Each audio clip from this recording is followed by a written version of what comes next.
네, 여러분 안녕하세요. 해커스 한국사 능력검정시험 중급의 연미정입니다.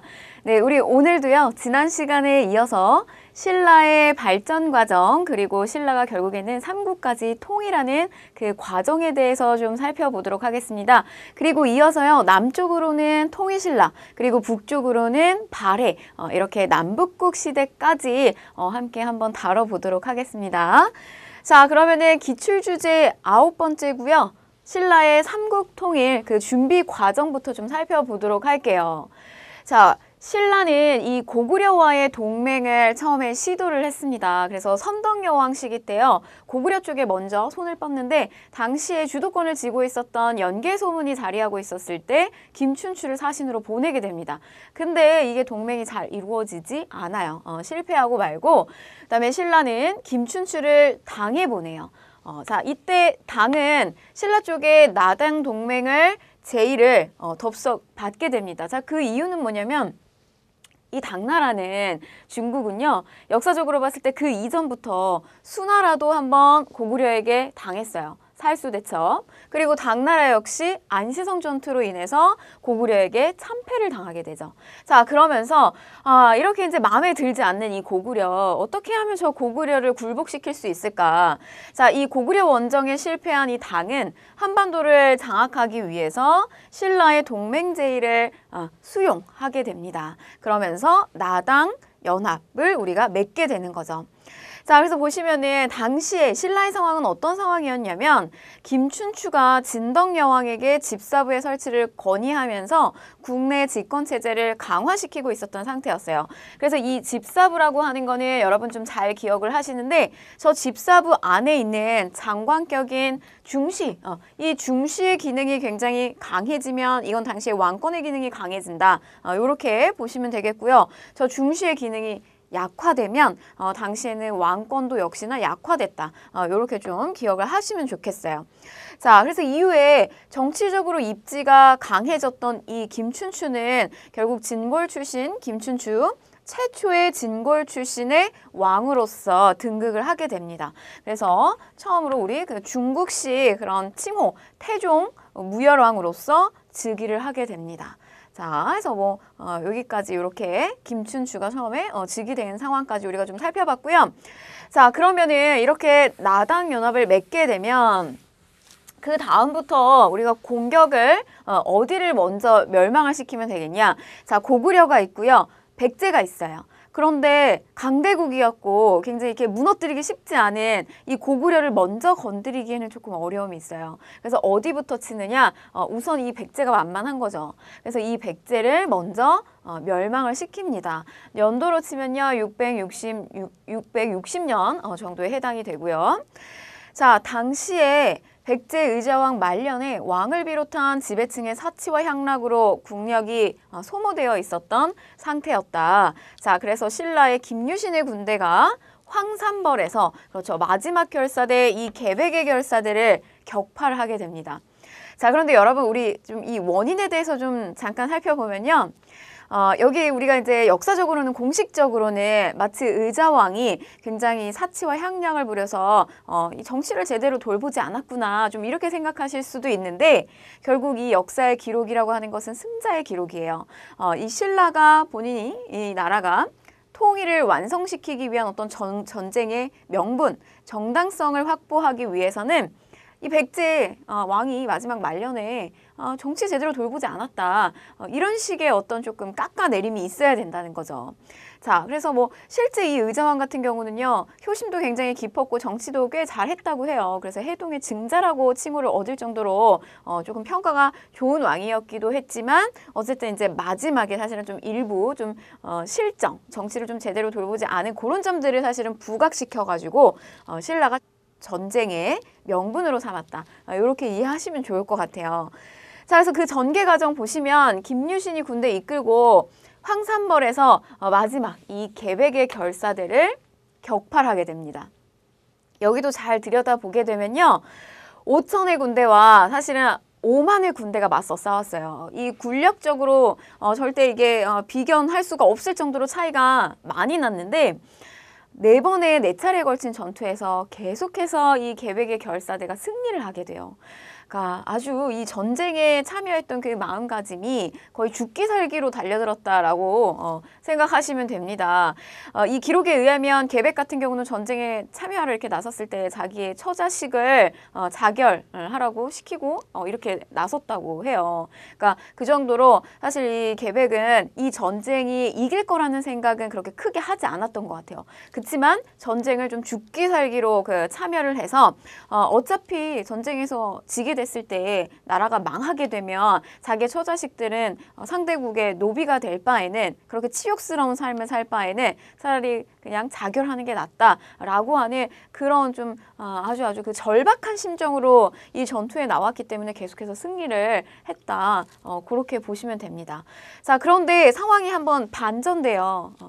중간에 보시면 여기 내용이 조금 생략됐지만 김유신 그 신라 쪽에 말하자면 이 신라의 마스코트죠. 그 관창이라고 하는 그 화랑 중에 한 명을 보내서 일부러 그 적장에서 죽게 만듭니다. 그러면서 이 신라군의 사기를 드높이게 되고요. 그러면서 결국에는 신라가 이 항산벌 전투를 이기게 하고요. 승리로 이끌고 이후에 이제 소장방이 이끄는 당군과 함께 백제의 사비성, 마지막 그 수도였죠. 이 사비성을 공격을 하게 됩니다. 자, 그래서 이 나당연합군의 공격으로요, 사비성이 함락을 당하게 되고요. 웅진에 있던 의자왕이 항복을 하게 되면서 백제는 660년에 멸망을 하게 됩니다. 자, 이후에 당나라는요, 이 백제의 영토에다가 웅진 도독부를 설치하게 돼요. 그래서 신라의 입장에서는 사실 이 신라가 삼국을 통일하기 위한 어떤 주도권을 쥐고 있다 이렇게 생각했는데 막상 백제를 멸망시키고 나니까 이 당나라가 이 웅진 지역에다가 도독부를 설치하는 것을 볼 수가 있어요. 조금 요거는 당황스러운 당나라의 어떤 행태다 이렇게 보시면 되겠고요. 자, 백제가 멸망을 했다라고 해서요. 이 백제 유의민들이 다 갑자기 어느 순간 없어지는 건 아니에요. 끝까지 다시 한번 이 백제를 부흥시키겠다라고 하는 이 백제 유민들의 부흥운동, 저항이 이루어집니다. 약 한 3년 정도 이루어지는데요. 복신과 도침은 주류성을 중심으로, 그 다음에 흑치상지는 임존성을 중심으로 왕자 부여풍을 왕으로 추대해서 부흥운동을 끝까지 전개를 합니다. 그리고 이어서 치루어지는 마지막 전투죠. 이 백강전투에서 663년에 이루어지는 백강전투에서요.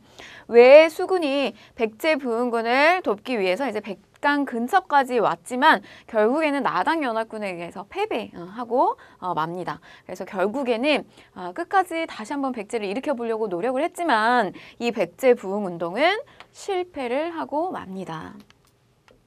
자, 다음은 고구려의 멸망인데요. 이제 이 중국이 수나라, 당나라 계속해서 이 고구려한테 당했던 그 치욕을 여기서 이제 갚아야 되는데 이 강국인 고구려를 멸망시키는 건 쉬운 일이 아니었어요. 그런데 사실요, 여러분, 이렇게 강했던 나라도 외부에서 절대 이렇게 범접할 수 없었던 나라도요, 결국에는 이 멸망하는 그 원인을 좀 들여다보게 되면 내분으로 인해서 이 고구려가 멸망을 하게 됩니다.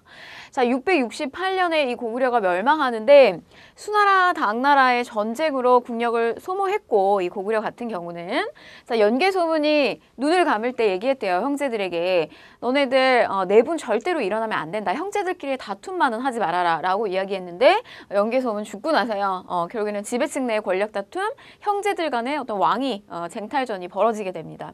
자, 그래서 결국에는요. 이 연개소문의 맏아들 연남생이 당나라에 투항을 하게 되고요. 연개소문의 동생 연정토가 신라에 항복을 하게 됩니다. 그러면서 이제 지배층이 분열을 하게 되고요. 자, 결과적으로 보게 되면 이 나당연합군의 공격으로 평양성이 그렇게 강했던 고구려의 평양성이 함락당하고 고구려는 668년에 멸망을 하게 됩니다.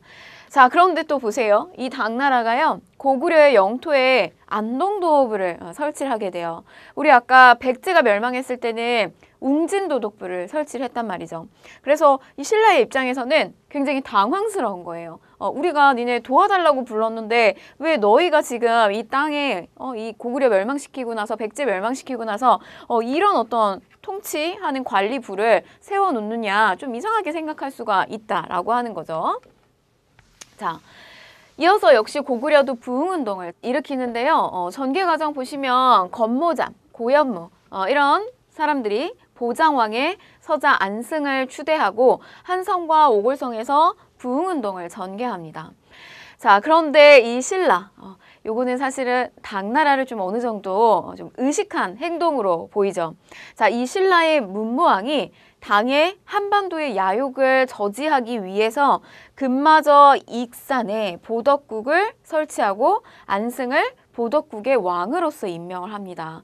자, 이제 이 지금 순간부터는요, 더 이상 백제나 고구려를 의식하고 적으로서 생각하는 것이 아니라, 자, 자꾸만 어떤 이 한반도의 야욕을 계속해서 침탈하려고 하는 이 당나라를 의식하는 신라의 어떤 공격이 들어갑니다. 그래서 보시면은 이 고구려의 부흥운동을 지원하게 돼요.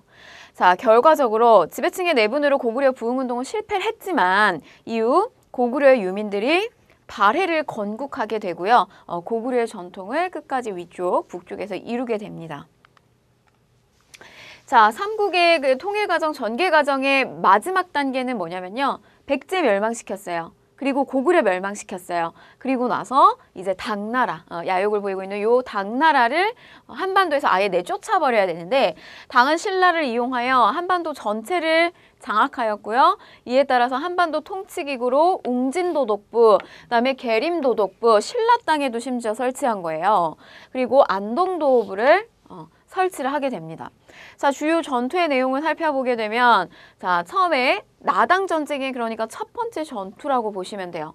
자, 매소성 전투, 육지에서 일어난 매소성 전투, 그 다음에 바닷가에서 일어난 기벌포 전투, 이렇게 두 차례에 걸친 전투를 통해서 결국에는 이 당나라를 몰아내는데 신라가 성공을 하게 됩니다. 자, 그래서 기벌포 전투 내용을 조금 살펴보시면요. 서린기가 이끄는 당의 수군을 기벌포에서 섬멸하고요. 또 평양에 있었던 이 안동도호부도 요동성으로다가 축출을 하게 됩니다. 자, 그래서 결과적으로 신라는 일단 당나라의 도움을 받았기 때문에요. 이 남쪽으로 대동강에서 그다음에 원산만의 이남 지역까지 해당하는 이 영토는 차지를 하지만, 신라가 차지를 하지만 대동강에서 원산만의 이후에 해당하는 영토는 당나라의 통치 아래로 들어가게 됩니다. 자, 어쨌든 우리가 역사적으로는 처음으로 삼국을 통일을 달성했다. 676년에 당시의 왕으로서는 문무왕 시기 때요. 이때 통일을 완성을 시키게 됩니다. 그런데 뭐 학자들 중에서는요, 이거 진정한 통일 아니다. 왜냐면 북쪽의 영토를 잃어버렸기 때문에 이거는 우리가 제대로 된 통일이 아니라 고려 시기 때부터를 우리가 뭐 진짜 최초의 통일로 봐야 된다. 라고 하는 분들도 있습니다. 어쨌든 우리가 고구려, 백제, 신라 분립해 있었던 나라를 통일했던 시기는 요 시기가 처음이다. 이렇게 잡고 가시면 되겠고요. 자, 신라는 당의 세력을 무력으로 축출을 했고 우리 민족의 자주성을 표출하였다. 그래서 신라의 삼국 통일에 대한 어떤 역사적인 의의, 가치에 대해서 정의를 내리고 있는 건데요.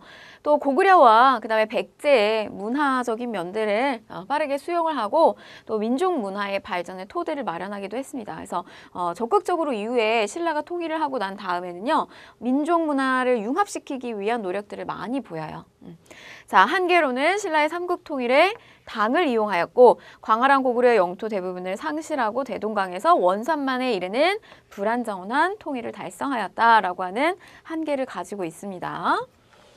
자, 통일신라의 전성기를 좀 살펴볼 텐데요. 이후에 이제 통일이 된 이 신라는 어떤 식으로 체제 정비를 해 나가고 더욱더 그 통일의 어떤 문화를 꽃피웠는지를 좀 살펴볼게요.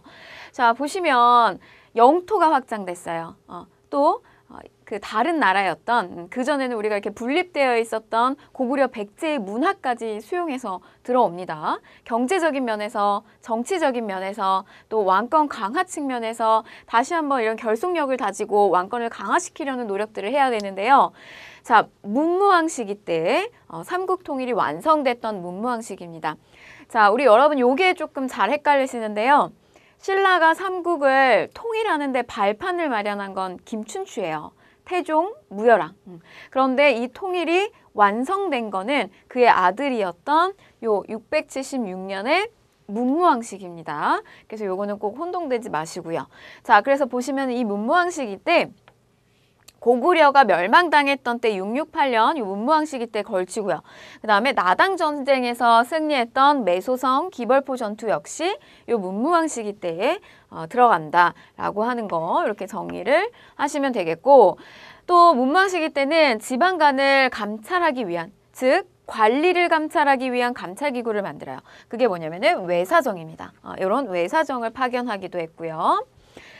자, 이 왕권 강화의 정점을 보여주는 시기가 언제냐면 그 다음 때의 왕이었던 신문왕이에요. 이 신문왕은요, 여러분 계속해서 이렇게 강조해도 지나치지 않을 만큼 중요합니다. 시험에 아주 잘 나오는 부분이고요.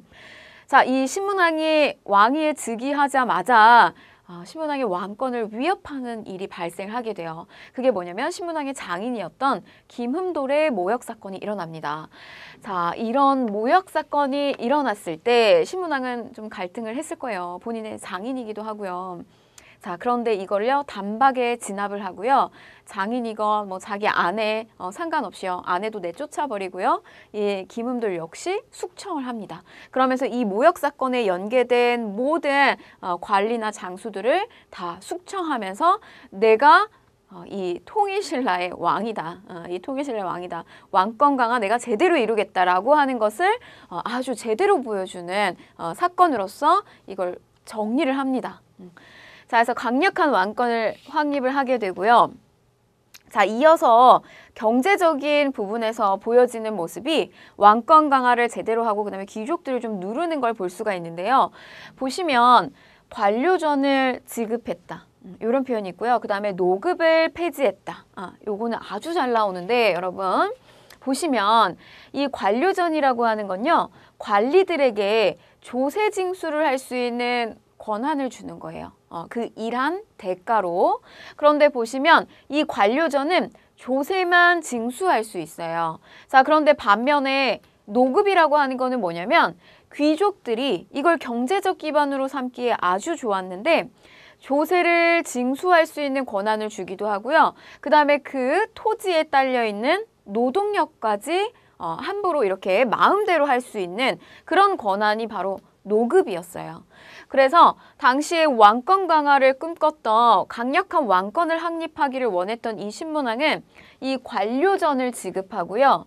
그다음에 이 조세 징수뿐만이 아니라 노동력까지 마음대로 다룰 수 있는 저 노급은 어떻게 했냐?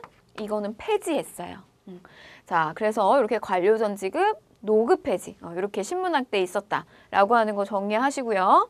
자, 그 다음에 체제 정비에서 구주 오소경의 지방행정 조직을 완비합니다. 그래서 9개의 주, 왜냐면 영토가 넓어진 만큼 행정구역 체계를 다시 정리했다고 보시면 돼요. 작은 수도 또 5개 이렇게 마련을 하고요. 군대 역시 중앙에는 구서당, 그 다음에 지방에는 십정 이런 식의 군사제도를 완비하게 됩니다. 자, 국립교육기관인 국학을 설치해요. 왕권 강화의 핵심적인 내용이에요. 내가 나를 지지해 줄 수 있는 인재를 많이 양성하는 거. 이게 사실은 가장 중요하거든요. 그래서 국학을 설치해서 유교 정치 이념을 확립하고 자기에게 어떤 정치적 지지를 보여줄 수 있는 그리고 본인에게 어떤 응원을 해주고 신뢰할 수 있는 그런 인재들을 많이 양성을 하게 됩니다. 자, 다음 성덕왕 시기 때인데요. 이 시기는 앞에서 얘기했던 토지제도하고 연결시켜서 조금 보시면 좋아요. 백성들에게 토지인 정전을 지급했다라고 얘기하는데 이 여기서 지칭하는 정전은 실제 기록을 찾아보게 되면 90%가 넘는 농민들이 일구고 있는 땅이었다고 해요. 그러면 여기서 의미하는 바는 실제로 백성들에게 토지를 일일이 다 나누어 준 것이 아니라 아마도 백성들이 가지고 있었던 토지를 인정해 주는 거, 요런 정도로 이해로 삼으시면 될 것 같고요. 자, 그 다음에 이제 경덕왕 시기 때를 보면 이 경덕왕 시기는 신라 중대 시기예요. 여전히 그러니까 왕권이 조금 강화되어 있는 시기를 우리가 보통 신라의 중대 시기로 보고 있는데 중대 마지막 무렵쯤에 등장하는 이 경덕왕 시기 때부터는 왕권이 조금 약해지면서 귀족들의 세력이 이렇게 활발해지는 걸 좀 볼 수가 있어요.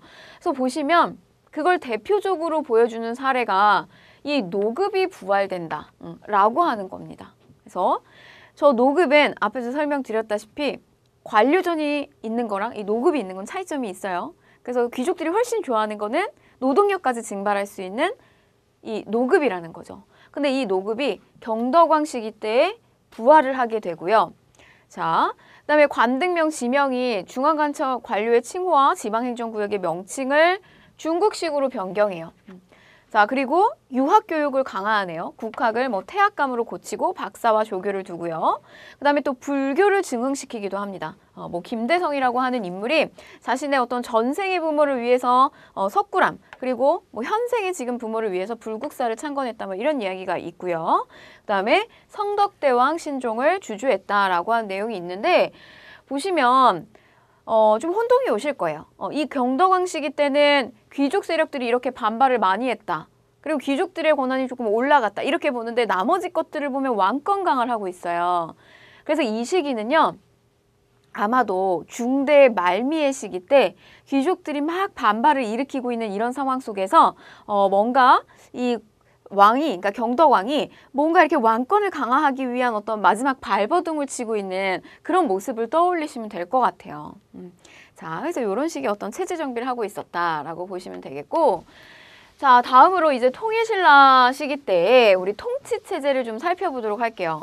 기본적으로 통치체제는 중앙통치체제가 있고요. 그 다음에 지방행정 조직이 있고요. 그리고 마지막으로 군사조직이 있어요.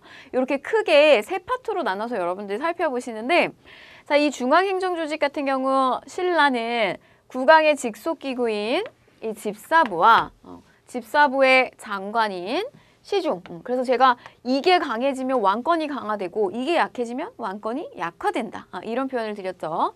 그래서 중심으로 국정을 운영하였고 집사부 아래에 13부를 두어서 행정 업무를 분담하였다라고 하는 이런 내용들이 들어갑니다. 자, 그 다음에 지방행정을 살펴보시게 되면 영토가 넓어진 만큼 전국을 구주로 나누고 군사 행정상의 요충지에다가 오소경을 설치를 하게 됩니다. 수도가요, 금성 경주 쪽으로 너무 한쪽으로 치우쳐 있어요. 영토는 넓어졌는데. 그래서 나머지 지역에 대한 지방을 통치하기 위해서 이런 식의 행정구역 체제를 더 설치를 했다라고 보시면 되겠고요. 자, 그 다음에 신라 시기 때는 특수한 행정구역이 설치가 되어 있어요. 그래서 향과 부곡이라고 하는 특수행정구역인데 이곳의 주민들은 일반 농민보다 더 많은 공무를 부담을 했습니다. 그래서 이게 나중에 고려 시기로 가게 되면요. 향도 있고요. 부곡도 있고요. 여기에 국가가 필요한 물품을 납품해주는 그런 소라고 하는 것도 형성이 돼요. 그런데 이 지역에 살고 있는 주민들은 이주를 할 수가 없어요. 그리고 일반 양민보다 조금 차별을 받아요. 그리고 세금도 더 많이 내야 됐고요. 자, 이런 특수한 행정구역이 있었고요. 그 다음에 지방을 통제하는 외사정이 문무왕 때 설치됐던 요 지방간 관찰기구, 그다음에 또 상수리 제도, 요거 한번 보시는데요. 상수리 제도는 지방 귀족을 견제하기 위해서 지방 귀족을 일정 기간 수도에 머무르게 하는 제도예요. 자, 그래서 상수리 제도, 이거는 서울 쪽으로 온다예요. 그래서 이 귀족 세력들이 수도에 머물러서 이렇게 일부 견제를 하는 건데 이게 나중에 고려시대 때 향리의 자제들을 중앙에다 볼모로 끌고 와가지고 지방에 있는 고려시대 그 호족들이 반란을 일으키지 않도록 이런 식의 볼모를 마련하는 제도가 있었거든요. 근데 그 기인 제도가 바로 이 상수리 제도의 기원이 된다라고 하는 거예요. 그래서 요거를 꼭 기억을 하셔야 됩니다. 자, 그 다음에 군사 조직을 살펴보시면 중앙군으로는 구서당을 편성을 했고요. 지방군으로는 십정을 설치하였는데 구주, 우리가 행정구역상 구주 5소경이었잖아요. 이 구주에다가 한 정씩 배치를 하는 거예요. 1정, 2정, 3정. 그런데 10정인데 그러면 한 정이 남잖아요. 그런데 북쪽 지역의 국경지대 한 주에다가 요 한 정을 더 추가해서 그 지역의 한 주에다가는 2정을 하는 거죠. 그래서 2정을 배치하였다라고 하는 거. 자, 그다음에 경제 파트를 보시면 통일신라의 경제 파트를 보게 되면요. 민정문서라고 하는 게 발견이 됐어요. 일본 동대사 정창원에서 이 민정문서가 발견이 됐는데 사실은 여러분 이 민정문서가 발견이 돼서 우리가 통일신라의 어떤 경제 수치제도 이거를 좀 명확하게 알 수 있게 됐던 이게 말하자면 이제 그 근거가 됐던 사료예요. 자, 목적을 보게 되면 조세징수와 노동력 징발에 활용을 했다. 자, 내용을 보시면 이거는 지방간, 즉 그 중앙에서 파견된 지방간이 이거를 작성한 것이 아니라 토착 세력이었던 촌주가 매년 변동사항을 몇 년마다, 3년마다 이렇게 작성을 합니다. 그 기록의 내용을 살펴보게 되면 토지의 종류와 면적, 그리고 사람의 많고 적음에 따라서 그리고 호를 기록을 하고요. 또 연령별, 남녀별로 사람을 기재하고 심지어 가축이 몇 마리가 있느냐, 그리고 나무의 수, 뽕나무는 몇 그루가 있느냐, 이런 기록까지 담겨져 있었다라고 하는 거예요. 그럼 당시의 사람들이 그러니까 말하자면 이제 당시의 사람들 이 토착 촌주가 3년마다 이런 걸 왜 작성을 했겠냐 이거예요. 이런 변동 사항을 그 목적은 이 지역에서 조세를 제대로 징수하려고 그리고 노동력을 제대로 징발하기 위해서 이런 작업을 했겠구나라고 하는 걸 우리가 추측할 수 있다는 거죠. 자, 다음 대외무역을 좀 살펴보시면 당시에는 당나라하고의 무역이 굉장히 활발했고요. 자, 그래서 이 통일 후에 무역이 번성하면서 중국의 산동반도에 집단 거류지인 신라방, 그 다음에 여관인 신라간 이런 것들이 산동반도에 막 설치가 되어 있었다는 거예요. 그러니까 말하자면 우리 어떤 그 한인 마을이 중국 쪽에 이렇게 설치가 되어 있었다는 거죠. 이거는 당나라와 굉장히 활발한 교류, 그다음에 뭐 상품 거래 이런 것들이 있었다는 걸 볼 수가 있는 거고요.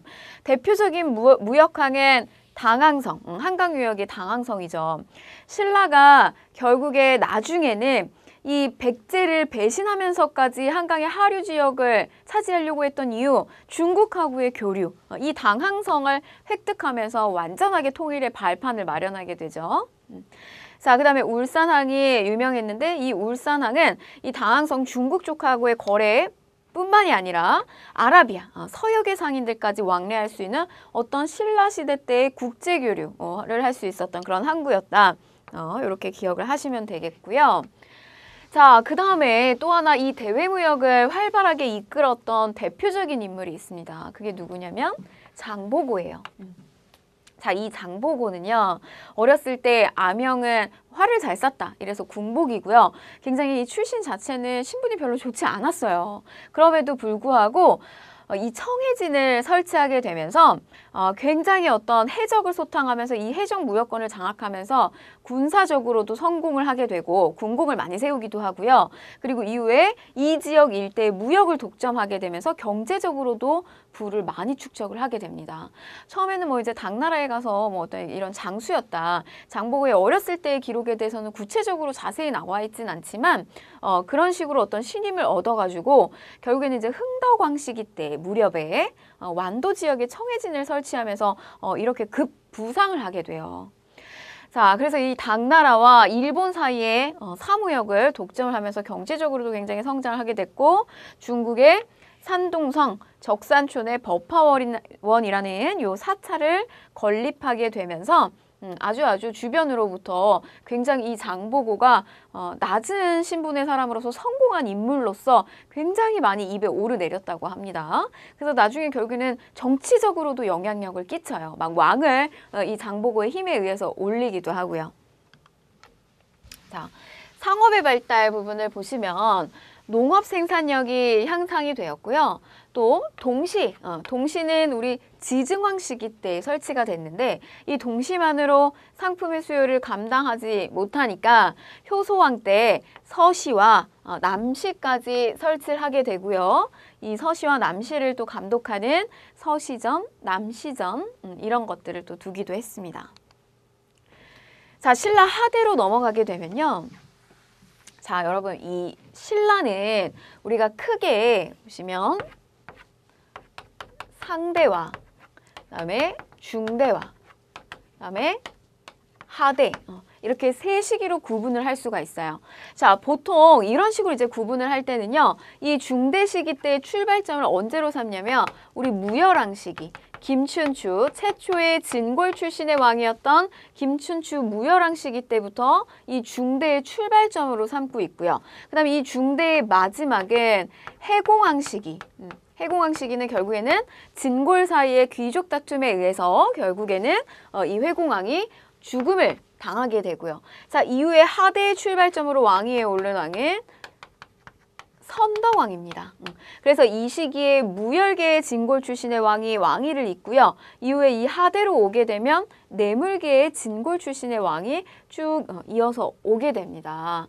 자, 그래서 여기 상대 시기 때까지 이렇게 해서 이쪽은 통일 이전, 우리가 보통 쉽게, 그 다음에 이 무열왕 때부터는 이제 통일기, 그래서 왕권이 굉장히 강했던 중대, 그리고 하대 시기로 오게 되면 왕권이 조금 떨어지는 약화된 시기, 우리가 크게 이렇게 좀 세 시기로 구분을 해볼 수가 있는데요.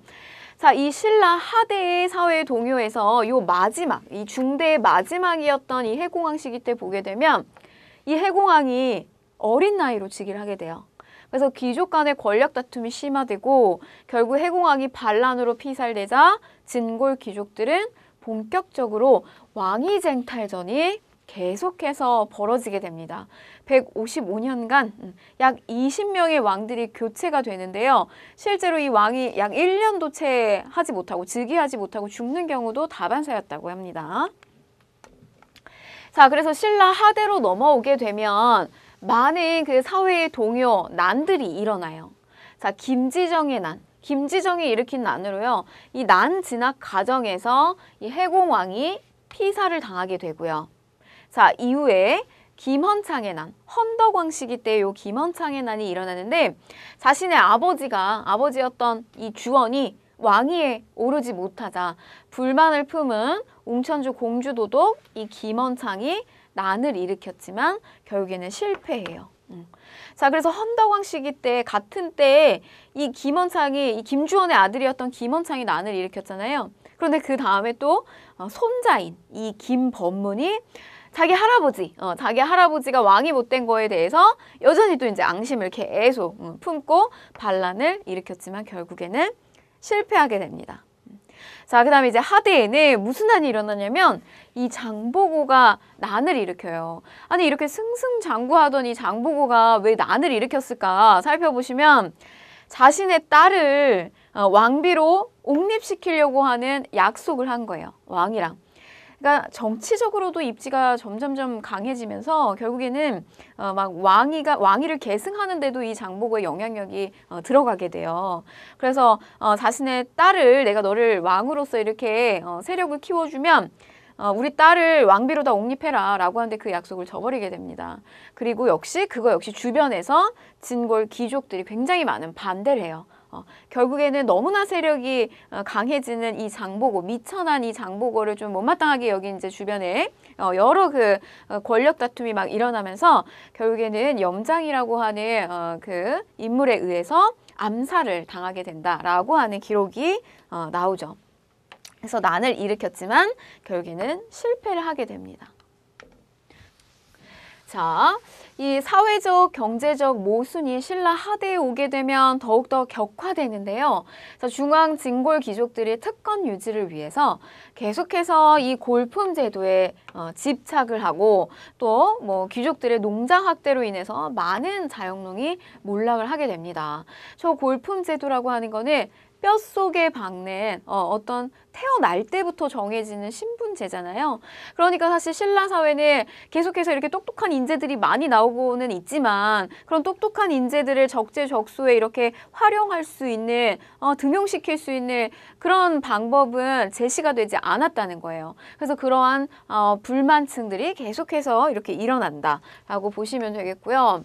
자, 지방에서 농민들의 봉기가 많이 일어나게 됩니다. 그래서 대표적인 게 이 진성여왕 시기 때 이게 극대화되는 걸 볼 수가 있는데 원종과 애노의 난, 사벌주 상주에서 원종과 애노의 난이 일어나고요. 그 다음에 적고적의 난, 붉은 바지를 입은 도적인 적고적이 또 난을 일으키게 되죠. 자, 이제 마지막이 되면요. 신라 말미에 오게 되면 더 이상 이 신라는 그 기운을 다 했다. 우리가 뭔가 새로운 그런 나라를 꿈꿔야겠다. 그리고 새로운 이제 경주는 이미 뭐 그 좋은 기운이 다 떨어졌다라고 해서 어떤 그러한 각 지방의 토착 세력들 그리고 중앙 권력에서 지방으로 밀려난 이런 세력들 사이에서 이런 새로운 사상을 들고 내려오면서 반독립적인 세력들이 성장하는 것을 볼 수가 있어요. 그래서 중앙정부에서 통제에서 이제 벗어난 자신의 근거지에서 자, 어떤 이념들을 들고 들어오냐면 선종이랄지, 그 다음에 풍수지리설이랄지, 경주는 이제 기운이 다 했다라고 하는 그래서 지방에 대한 어떤 인식, 이런 새로운 사상들을 기반으로 삼으면서 끌고 들어옵니다.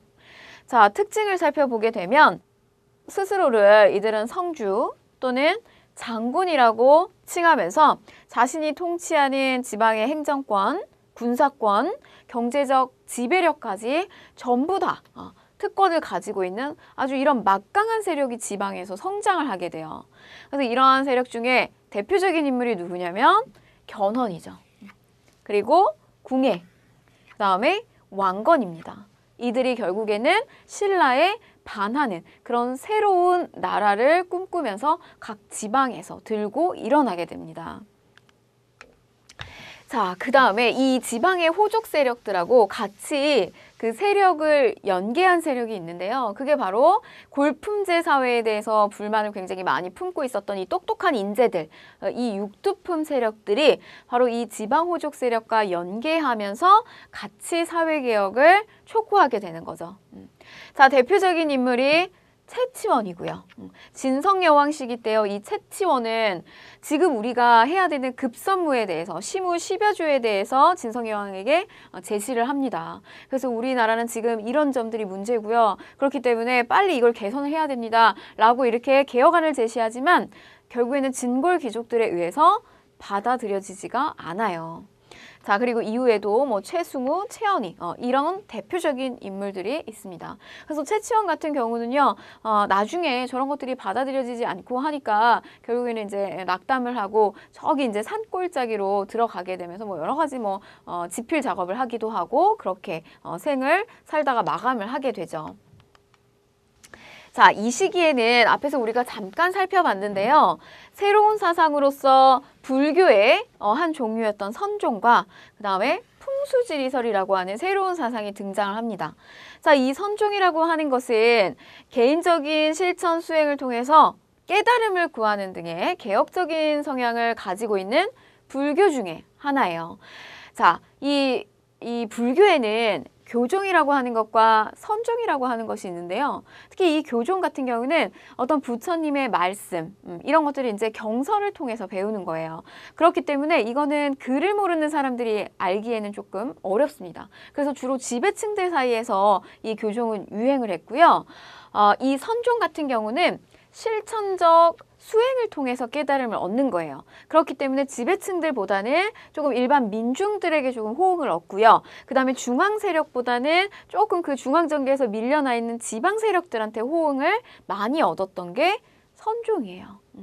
자, 그리고 호족들과 연계하여 각 지방에 9개의 선종 사원이었던 부산 선문이 건립이 됐고요. 그다음에 풍수지리설이라고 해서 경주 중심의 지리 개념에서 벗어나서 다른 지방의 중요성을 자각하는 계기를 마련을 하게 됩니다. 그래서 이후에 국가에서 어떤 수도에서 무슨 큰일이 일어나고 하면요. 그 지역을 잠깐 비켜서 다른 지역의 수도, 그러니까 새롭게 뭔가 이렇게 국가가 다시 한번 이렇게 증흥할 수 있는 그런 어떤 이념을 마련해 주는 게 이런 풍수지리설이다라고 보시면 돼요. 자, 그래서 결국에는 우리 호족과 이 육두품이 만나서요. 이 신라를 대신할 수 있는, 말하자면 이 신라를 반대하고 이제 신라는 기운이 다했다라고 하면서 각 지방에서 이 호족들이 새로운 나라를 들고 일어납니다. 자, 견훤 같은 경우는요. 전주 지역에서 후백제를 건국을 하게 되고요. 그래서 충청도와 전라도 지역을 차지해서 경제 기반을 확보하면서 중국의 후당, 오월 등과 적극적으로 또 교류를 하는 모습을 보이고요. 자, 그래서 이게 보시면은 이 후백제의 영역을 보여주고 있는 건데요. 요 완산주 일대, 이 일대에서 성장을 하게 되면서 전라도 일대를 영역을 확보하고 있는 것을 볼 수가 있고요. 자, 그 다음에 이 후백제 같은 경우는 근데 이 신라를 침략하면서 마지막에 이 경혜왕을 막 살해하기도 하고 신라에 굉장히 적대적인 좀 태도를 보이게 돼요. 그래서 나중에 이 후삼국이 성립을 할 때 보시면은 후 백제가 성립이 되고 그다음에 후 고구려가 성립이 되고 신라가 점차 약화되고 있는 이러한 후삼국이 형성되고 있는 이러한 상황 속에서 어느 나라가 이 중에서 어느 리더가 결국에는 나중에 이 후삼국을 통일의 열매를 가져갈 것이냐 이게 관건이었는데 이 후백제를 건국한 견훤 같은 경우는 이런 한계를 가지고 있었다는 거죠.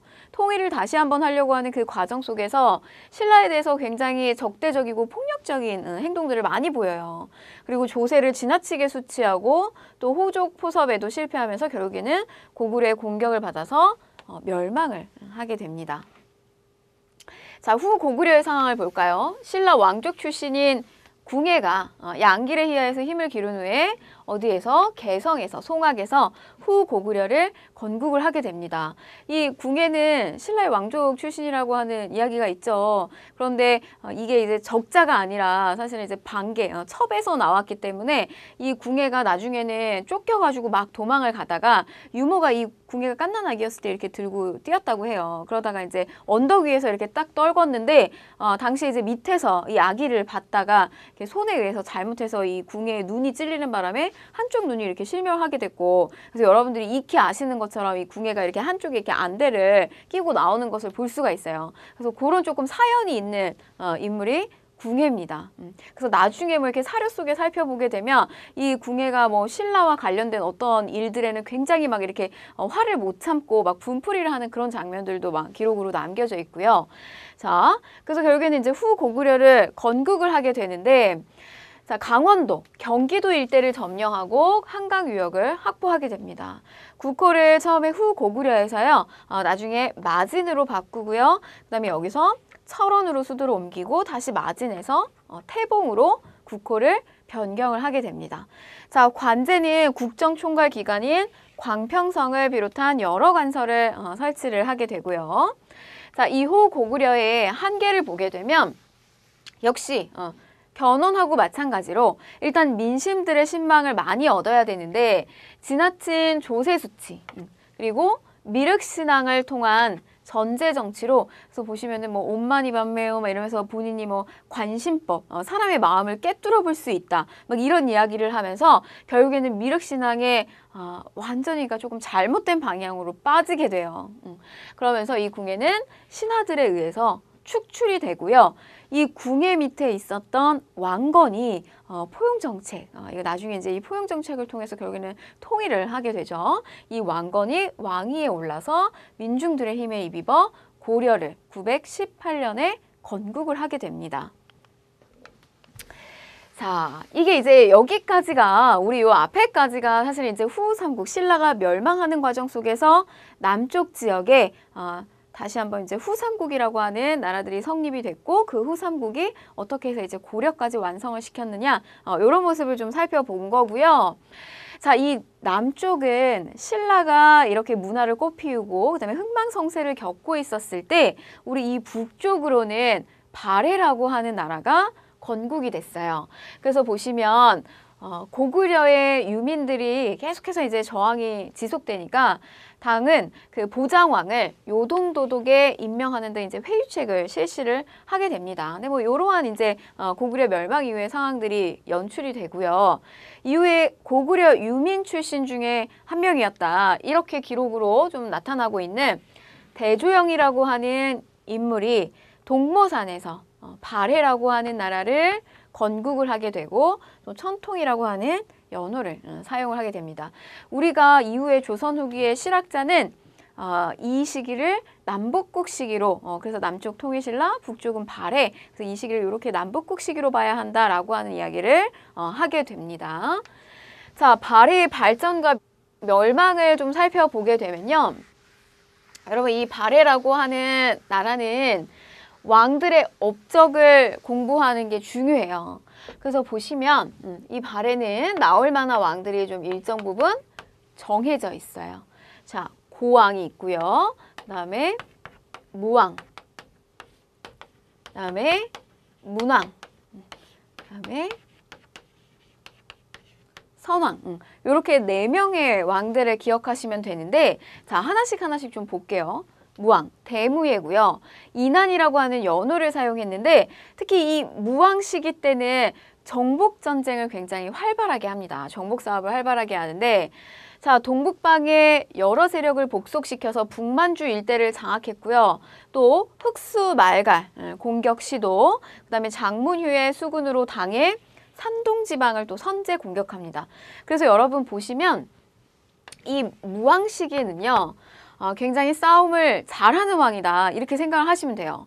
그래서 어떤 그 내용들 중에서 어느 지역을 공격했다, 우리가 사이가 좋지 않았다 라고 하는 이야기가 나오면 그건 전부 무왕 시기 때 해당되는 내용이에요. 자, 그런데 항상 이렇게 사이가 안 좋기만 하면 안 되잖아요. 그래서 좀 어느 쪽하고는 또 일부 이 발해를 도와줄 수 있는 나라들이 있어야 됐기 때문에 그때 당시에 신라하고 당나라를 견제하기 위해서 왜냐면 이제 발해 입장에서 고구려의 유의민이 발해를 건국했다 이렇게 보고 있는데 이 고구려를 멸망시킨 나라가 어느 나라예요? 신라랑 당이 연합을 해가지고 고구려를 멸망을 시켰잖아요. 그러니까 초창기에는 이 신라와 당나라하고 사이가 좋지 않았던 거예요. 자, 그런데 이런 두 나라들 견제하기 위해서 어디하고는 일본하고는 사신을 보내면서 통교를 하고 있었습니다. 그래서 요거 하나 좀 무왕 시기 때 보시고요. 자, 문왕으로 넘어가게 되면 이 시기는 공격의 왕이면 문왕 시기 때는 다시 이렇게 친선의 왕이에요. 그래서 얘는 공격이다. 그다음에 얘는 친선이다. 라고 하는 포인트를 잡고 가시는데 자, 대흥, 보력이라는 연호를 사용을 하고 있었고요. 특히 사이가 안 좋았던 이 당나라하고 친선 관계를 맺었고요. 그 다음에 신라하고 신라도를 개설하면서 신라와의 적대적인 관계를 개선을 했고요. 자, 수도도 중경에서요. 그 다음에 상경으로 그리고 다시 동경으로 이렇게 여러 차례 수도를 옮기는 또 천도의 왕이 문왕이기도 합니다. 그래서 이러한 키워드를 좀 잡고 가시면 좋을 것 같아요. 자, 마지막에 이 선왕은요. 이 시기에 오게 되면 발해는 완전히 전성기를 누린다. 그래서 베푼다. 이렇게 생각을 하시면 돼요. 베풀선. 그래서 보시면 이 시기에는 체제 정비가 완벽하게 갖추어져요. 자, 말갈족을 복속시키고 요동으로 진출해서 전성기를 맞이하는데 자, 이때 중국으로부터 무슨 칭호를 얻는다? 바다 동쪽에 있는 아주 융성한 나라다라고 하는 해동성국이다 라고 하는 칭호를 얻는다는 거죠. 자, 그리고 지방제도 역시요. 오경, 발해 역시 영토가 굉장히 넓었기 때문에 신라가 구주 오소경이라고 하는 행정체제를 만든 것처럼 발해 역시 오경 15부 62주의 지방체제를 완비하게 됩니다. 자, 그러나 이렇게 잘 나갔던 발해 역시요. 애왕 시기 때 오게 되면 거란족의 침입을 받아서 결국에는 10세기 무렵에 멸망을 하게 됩니다. 그래서 발해는요. 자, 대조영으로부터 시작하는 그래서 동모산에 발해를 건국하는 그 시기 때 대조영 때부터 무왕, 그 다음에 문왕, 그 다음에 선왕 이렇게 쭉 정리를 하시면 좋을 것 같아요. 자, 그다음에 발해의 통치 체제를 조금 구체적으로 살펴보게 되면 역시 중국 쪽의 정치 체제를 모방을 해서 가지고 옵니다. 그렇지만 이제 독자적인 모습들도 좀 보여요. 자, 삼성 육부 체제가 보이는데 정당성, 선조성, 중대성으로 구성이 되어 있고 정당성의 장관이 이 대내상이 국정을 총괄하게 됩니다. 그래서 육부는 유교적 명칭의 육부를 설치하고요. 좌와 우로 나누어서 각각 3부씩 나누어 관할하도록 하고 있는데요. 자, 그 표를 좀 살펴보시게 되면 이렇게 정당성, 선조성, 중대성 이런 식으로 3성으로 구성이 되어 있고요. 이 정당성은 좌와 우로 나뉘어서 이렇게 3부씩 나뉘어서 통치를 하고 있는 걸 볼 수가 있어요. 그리고 이 부에 붙고 있는 명칭 자체는 유교식 명칭인 충인의 지예신 이런 명칭을 담고 있다. 유교식 명칭을 담고 있다. 라고 하는 내용 이렇게 보시면 될 것 같고요. 자, 역시 이제 넓어진 그 지방행정 조직을 살펴보게 되면 오경은 수도 상경을 포함해서 전략적 요충지에 특수한 행정구역을 설치한 거고요. 그 다음에 15개의 15부 지방행정의 중심지, 도독을 두어서 지방행정을 총괄하게 되고요. 그 다음에 부 아래에 다시 세부적인 단위인 62주를 설치를 하게 됩니다. 그리고 거기에는 이제 자사가 파견을 하게 되고요. 그래서 여러분 이렇게 보시면 우리 수도가 서울만 있는 게 아니잖아요. 뭐 이렇게 중요한, 특수한 어떤 그 행정구역을 우리나라도 지금 뭐 현대 그 정치 지방행정 시스템을 살펴보게 되면 알 수가 있는데 뭐 부산, 뭐 인천, 뭐 이런 특별광역시 뭐 이런 것들이 설치가 돼 있고요. 그 다음에 또 역시 지방도 전라도다, 뭐 경상도다, 뭐 이런 식으로 행정구역이 나뉘어져 있고 또 그 안에 뭐 무슨 시, 무슨 뭐 동, 뭐 이런 식으로 쭉 이렇게 세분화된 걸 볼 수가 있어요. 그런 것들 떠올리시면서 이렇게 상상해 보시면 될 것 같아요. 자, 그 다음에 군사제도 살펴보게 되면 중앙군은 12로 구성이 되어 있고요. 그래서 중앙에는 왕군과 그 다음에 수도를 경비하고 지방은 농병일치의 군사 조직으로 촌락 단위로 구성을 하고 있습니다. 자, 발해의 대외관계를 보시는데요. 이 발해의 대외관계는 어차피 우리가 이 왕의 업적을 보면서 이미 다 한번 봤습니다. 그래서 보시면 초반에 이 무왕 시기 때는 당나라하고 사이가 별로 안 좋은 것을 볼 수 있었어요. 그리고 문왕 시기 때 오게 되면 다시 이 친선의 왕, 국교를 재개하게 되고요. 그래서 산동 지방에 발해관이 설치되는 등 당과 활발하게 교류를 하게 됩니다. 통일신라와도 관계도 마찬가지였어요. 초창기에는 역시 사이가 별로 좋지 않았고요. 그 다음에 이제 이후에 오게 되면서 이 문왕 시기 때는 신라도를 개설을 하게 되면서 굉장히 이제 친선의 모드로 들어가게 되는데 당시에 발해가 이 통일신라 못지않게 굉장히 아주 이렇게 나라가 부강하고 그다음에 인재를 키우는데 많이 이렇게 힘을 기울였구나라고 하는 걸 알 수 있는 사건이 뭐냐면 바로 이렇게 통일신라 그 경쟁 관계를 유지하기 위해서 만들었던 이런 쟁장 사건이나 그다음에 어떤 등재서열 사건 이런 건데요. 사신들이 왔을 때 자리에 어디에 먼저 앉을 것인가에 대한 그런 자리 다툼 그다음에 뭐 여러 가지 그 당시 당나라에서 마련했던 빈공가라고 하는 과거제에서 그 등급의 순위를 놓고 문제를 서로 신라하고 막 경쟁을 벌이는 그런 사건들이 계속해서 벌어지는 것들도 좀 살펴볼 수가 있습니다. 그리고 일본과의 관계에 있어서 이 당과 신라를 견제하기 위해서 뭐 우호 관계를 또 유지했다. 그래서 보시면은 이 무왕 시기 때 공격의 왕이었지만 이런 식으로 어떻게 일본하고는 또 우호 관계를 보이는 면도 볼 수가 있었고요. 자, 발해의 경제와 사회 파트를 좀 보시면 농업에서는 주로 밭농사, 그리고 일부 지역에서는 벼농사를 실시하기도 했고요. 또 목축에서는 특히 이 솔빈부의 말이 굉장히 주요한 수출품이었다라고 하는 거. 그다음에 대외 무역에서는 뭐 담비, 가죽이나 인삼, 불상 등을 당나라에 수출하고 비단, 책이나 이런 것들을 또 중국의 선진 문물을 발해가 또 가지고 오는 모습도 볼 수가 있어요. 자, 사회의 모습을 보게 되면 지배층, 최고 이제 상층에 있는 이 지배층은 주로 왕족이었던 대씨, 그리고 귀족인 고씨 등이 대부분 그 고구려 사람들이 많았고요. 그 다음에 피지배층으로는 대부분 이 말가린으로 구성이 많이 되어 있었어요. 그래서 우리가 발해가 우리의 역사다라고 하는 어떤 증거를 제시할 때 이런 부분도 좀 많이 제시를 하게 됩니다. 그래서 주로 지배층은 이렇게 옛 고구려 사람들이었다라고 하는 거예요. 자, 그 다음에 이 발해의 성격을 좀 그래서 구체적으로 살펴보게 되면 이 성격은 결국에는 이 발해가 누구의 역사냐, 고구려의 계승의식과 연결지어 볼 수 있다. 이런 의미가 있습니다. 자, 주민들의 구성을 먼저 좀 볼게요. 보시면 고구려 장수 출신인 대조영이 발해를 건국했고요. 그 다음에 지배층 대부분이 고구려 계열이에요. 자, 그리고 계승의식을 보여주는 또 다른 하나의 증거는 일본에 보낸 국서입니다. 이 국서 안에 고려 또는 고려국왕이라는 명칭을 사용하고 있어요. 그래서 즉 자신들은 이건 고려는 고구려를 이야기하는 거고요. 그래서 고구려의 후손이다. 이런 내용들이 들어가 있다는 거예요. 자, 그 다음에 문화적인 부분이 아주 중요한데요. 문화 파트 보시면 정해공주 묘에서 모주림 천장 구조가 보인다는 거예요. 자, 이 모주림 천장 구조는 이렇게 천장의 모형인데요. 모서리를 점차 이렇게 줄여가는 모습의 어떤 건축물이라고 보시면 돼요. 그래서 점점 이렇게 천장이 좁아져 가기 때문에 공간 자체를 굉장히 웅장하고 높게 표현을 해줄 수 있는 천장의 구조예요. 그런데 이게 고구려에서도 보여지고 우리 이게 발해에서도 보여진다는 거죠.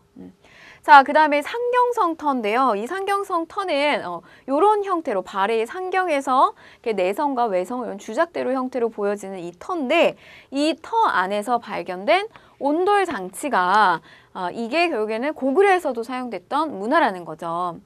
자, 그 다음에 이불병자상이 있는데요. 불상이 두 개가 붙어 있어요. 앉아있는 불상 두 개가 붙어 있는 건데 이거 역시 고구려의 양식을 계승해서 광배, 그 불상의 후광의 연꽃 무늬를 표현하고 있는 거 역시 비슷하며 또 기와 수막새, 이거 역시 고구려의 것과 무늬가 굉장히 비슷하다라고 하는 겁니다. 네, 이렇게 해서요. 우리 오늘 3강 남북국 시대까지 한번 정리를 좀 해봤습니다. 자, 여러분들 우리 오늘 배운 내용들 중에서요. 사실 이 신라는 맨 처음에 성립됐던 그런 환경적인 조건 자체는 별로 좋지 않았어요. 소백산맥에 가로 이렇게 막혀 있어서 중국하고 교류도 쉽지 않았고요. 그런데 결국에는 누가 통일을 달성했나요? 이 신라가 달성을 했습니다. 자, 그래서 여러분들 굉장히 그 처음에 어떤 조건 자체나 내 지금의 환경 자체가 별로 좋지 않더라도요. 여러분 이렇게 신라의 역사처럼 열심히 여러분들이 목표를 향해서 한 걸음씩 이렇게 달려가시면 굉장히 좋은 성과가 있을 거라고 생각이 듭니다. 자, 오늘 내용 잘 정리하시고요. 저는 다음 강좌에서 만나 뵙도록 하겠습니다. 고생하셨습니다.